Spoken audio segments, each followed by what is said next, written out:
Ni ekipe nziza, ndakeka abayobozi bacu barashishoje ku bakinnyi bazanye, urabona ko bafite tushe ariko ntibaramenyerana cyane ngo bakine umukino mwiza twe twifuza nk'abafana, ariko tushe yabo ya baro n'ubuhanga bwabo twabibonye. Abafana babakiye neza, urabona ko no muri stade match yarangiye baracyahari, babasuhuzaga bavuga abakinnyi mu mazina. Ni ibintu byashimishije n'abakinnyi babonye yuko baje babakomera amashi.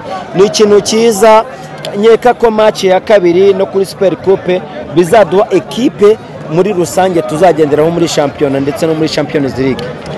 Kuri Mukeba ntago ndi bwinjire muri ekipe yabo, ariko nabonye ni wagadi iri hasi cyane.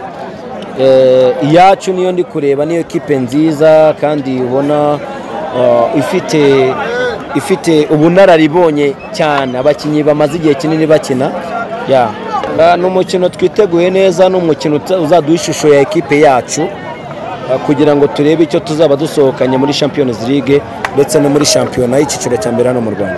Impinduka za mbere ni uko bazanye abanyamahanga, ikindi cya kabiri ni uko abafana twese bose baraje, abari baragiye, abari baracitse intege bose baragarutse. Icyo byatweretse ni uko nyine ni ekipe yari yishimiwe, yari ikumbuye abanyamahanga, abafana. Nicyo nakubwira ko abafana bari baragiye benshi bagarutse.